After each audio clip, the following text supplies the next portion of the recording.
Tripura cricket association পরিচালিত সদর অনূর্ধ্ব-15 school ভিত্তিক টি-20 ক্রিকেট প্রতিযোগিতায় মঙ্গলবার নরসিংগড়স্থিত পঞ্চায়েত মাঠে দুটি ম্যাচ ও তালতলা স্কুল মাঠে একটি ম্যাচ অনুষ্ঠিত হয়।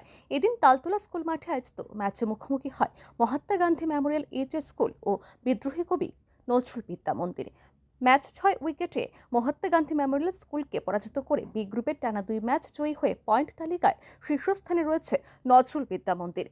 ম্যাচে প্রথমে ব্যাট করতে নেমে মহাত্মা গান্ধী স্কুল নির্ধারিত 20 ওভারে দলের 9 উইকেট হারিয়ে 95 রান সংগ্রহ করে জবাবে ব্যাট করতে নেমে নজরুল বিদ্যা মন্দির 14 ওভার 2 বলে 4 উইকেট হারিয়ে জয়ের প্রয়োজনীয় রান তুলে নেয়। অপরদিকে নরসিংগড় স্থিত পঞ্চায়েত মাঠে আয়োজিত এদিনের প্রথম ম্যাচে মধুবন ডুকলি এইচএস স্কুলকে পরাজিত করে এ গ্রুপের থেকে সুপার 8-এ জায়গা করার দিকে এগিয়ে রইল ভবন ত্রিপুরা বিদ্যা মন্দির। ম্যাচে 20 ওভারে দলের সবকটি উইকেট হারিয়ে 110 রান সংগ্রহ করে মধুবন স্কুল দলের হয়ে সর্বোচ্চ 27 রান করে জয়দীপ চক্রবর্তী। অপরদিকে বোলিংয়ে ভবন ত্রিপুরা বিদ্যা মন্দিরের হয়ে আকাশ দাস 4টি উইকেট ও আয়ুষ দত্ত 3টি উইকেট তুলে নেয়। এদিন মধুবন স্কুলের দেওয়া 111 রানের জয়ের লক্ষ্যকে সামনে রেখে খেলতে নেমে অয়ন রায়ের অপরাজিত 27 বলে 50 রানের উপর ভর করে 10 ওভার 5 বলে জয়ের লক্ষ্যে পৌঁছে যায় ভবন ত্রিপুরা বিদ্যা মন্দির।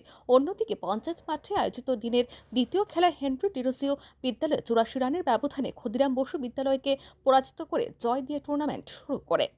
ব্যুরো রিপোর্ট, আর ই নিউজ।